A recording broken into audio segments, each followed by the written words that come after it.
Hello guys, welcome to our channel college T point. I know video late deliver हो रही है आप तक बिकॉज फर्स्ट अलॉटमेंट जो सीसब की थी वो कल ही डिक्लेयर हो चुकी थी।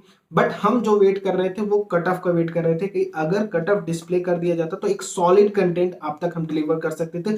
बहुत सारी चीजें ट्रांसपेरेंटली यहाँ पे दिखनी शुरू हो जाती। 2019 के कंपैरिजन में इस साल पॉजिटिव साइड जा रहा है, नेगेटिव साइड जा रहा है, कौन सा ब्रांच पॉजिटिव में जा रहा है, नेगेटिव, सारी चीजों को वेल एक्सप्लेन्ड वीडियो में हम कवर कर सकते थे। लेकिन अभी तक हम रेगुलर वेबसाइट को चेक कर रहे हैं, कट ऑफ डिस्प्ले नहीं किया गया है 2020 का। इन केस डिस्प्ले हो जाता है तो हम सारे फॉर्मेट को सेट करके फिर आप तक जरूर डिलीवर करने की कोशिश करेंगे। फिलहाल हम यहाँ पे कुछ की स्टेप्स के बारे में बात कर लेते हैं कि क्यों सेकेंड राउंड एक अच्छा चेंज लेके आ सकता है।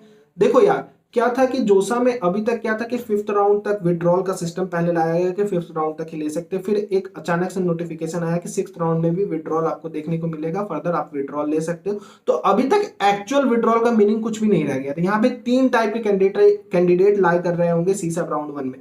पहले वैसे कैंडिडेट जो जोसा से सीट लिए हुए सीसब में आए होंगे, ठीक है। दूसरे वैसे कैंडिडेट जो विड्रॉल किए होंगे जोसा से सीट, फिर से नया रजिस्ट्रेशन करके सीसब में आए होंगे। और तीसरे कैंडिडेट जिनको अभी तक कोई सीट मिला ही नहीं होगा और सीसब में यहाँ पे मिला होगा। और चौथे वैसे कैंडिडेट जिनको कोई भी सीट नहीं मिला, उनके बारे में अभी थोड़ी देर में बात करेंगे। पहले इन तीनों कैंडिडेट का समझ लेते हैं।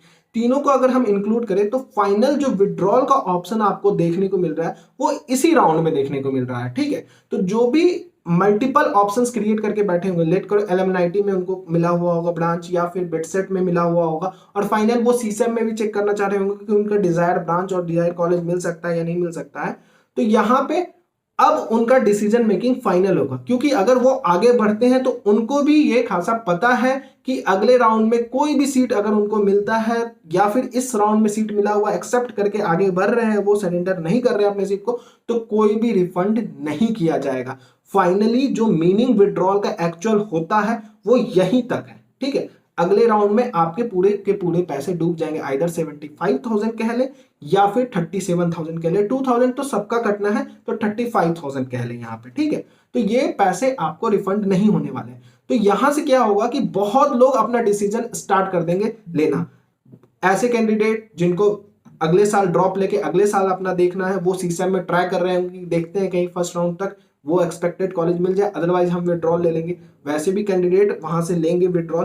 रीजन इज वाई उनको पता है कि सेकंड राउंड में मिल गया अगर कॉलेज तो फिर हमारे पास कोई भी डिसीजन मेकिंग नहीं होगा। एक समझ लो कि वो जबरदस्ती का डिसीजन होगा, आपको लेना ही लेना है वो कॉलेज, अदरवाइज आप अपने पैसे भूल जाओ। फिर पैसे छोड़ दो, कोई दिक्कत नहीं है, सीट वैकेंट जाएगा, कोई दिक्कत नहीं है, लेकिन आपको सेकेंड राउंड तक वो कॉलेज या तो लेना होगा या तो आपके पैसे रिफंड नहीं होंगे। तो यहाँ पे वो भी कैंडिडेट डिसीजन मेकिंग करना शुरू कर देंगे। वैसे कैंडिडेट जो और भी चॉइसेस को क्रिएट किए होंगे वो यहाँ पे अगर डिजायर कॉलेज नहीं मिला होगा तो यहाँ से मूव करके उस कॉलेज में जाएंगे। तो यहाँ पे बहुत सारे उलटफेर आपको देखने को मिलेंगे। और जब वैकेंट सीट रिपोर्ट लेट अगर डिस्प्ले भी होती है तो हो सकता है किसी कॉलेज में आपको 0-0 दिखे, मतलब कि वो कॉलेज का वो ब्रांच दिखे नहीं। तो इसका ये मतलब नहीं है कि कोई भी वैकेंट सीट वहां पे क्रिएट नहीं होगी।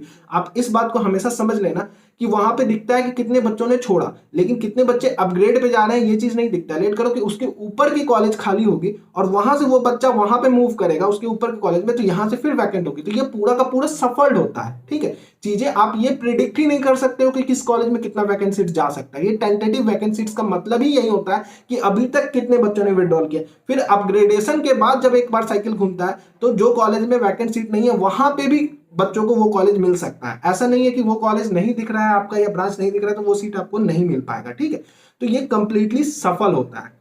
यहाँ पे आपको जो केयरफुल स्टेप लेना है कि जो भी कैंडिडेट जिनको नहीं पता है, ये बात एकदम कान खोल के सुन लो कि अगर आपने चांस लेने के लिए सीसैब में ज्वाइन किया था कि देखते हैं अगर मिलता है तो देखेंगे कौन सा कॉलेज मिल सकता है, अगर अपने चॉइस फिलिंग में वैसा चॉइसेस रख चुके हैं आप कि लेट करो कि वो मिलेगा तो आप नहीं लेते हो, तो ये बात हमेशा समझ लेना कि सेकेंड राउंड में अगर आपको मिल जाता है वो चॉइस तो आपके पास कोई भी फर्दर ऑप्शन नहीं होगा विड्रॉल का। तो आप देख के सोच के समझ के ही आगे बढ़ना।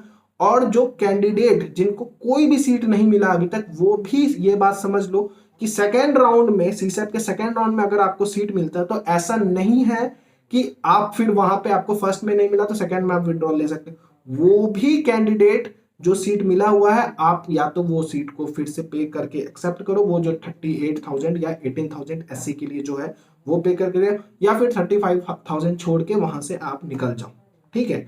तो फिर आपके 35,000 डूब जाएंगे। 2,000 तो मैं इंक्लूड ही नहीं कर रहा, वो सारे के जाने वाले हैं, ठीक। और इन केस अगर आप फ्रेश रजिस्ट्रेशन किए हो सीसा में, चाहे विड्रॉल करके किए हो, चाहे कोई सीट नहीं मिला हो तो किए हो, और फर्स्ट राउंड में भी सीट नहीं मिला, सेकंड राउंड में भी सीट नहीं मिला, तो आपके 35,000 वापस हो जाएंगे। जो 2,000 है काउंसलिंग कट के, वो 35,000 डेफिनेटली वापस हो जाएंगे, तो उसके लिए टेंशन नहीं लेना है। तो जो भी अपने चॉइसेस को बहुत बेहतरीन तरीके से किए हुए थे कि जो सीट चाहिए था उतना ही चॉइसेस बना था, आप डेफिनेटली सेकेंड राउंड में ट्राई मारोगे, क्योंकि अगर आपको जो चाहिए वही भर रखा है आपने, तो डेफिनेटली अगर आपको मिलेगा तो उस कॉलेज के साथ आप तो जाओगे ही। अगर इनकेस नहीं मिलता तो आपके पैसे रिफंड हो जाएंगे, तो आपको कोई भी टेंशन लेने की जरूरत नहीं है। आप डेफिनेटली जाके सेकेंड राउंड में ट्राई मारना, ठीक है।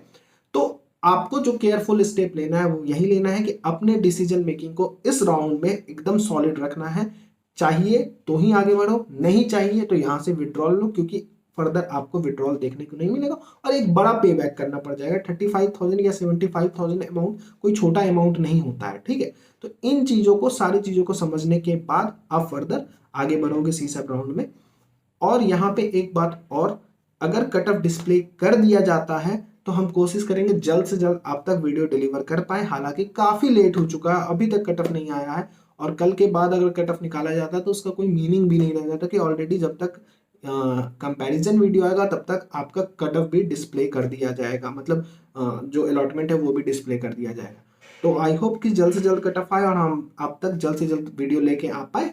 तो इस वीडियो के लिए इतना ही। बेस्ट ऑफ लक, मिलते हैं अगले वीडियो में।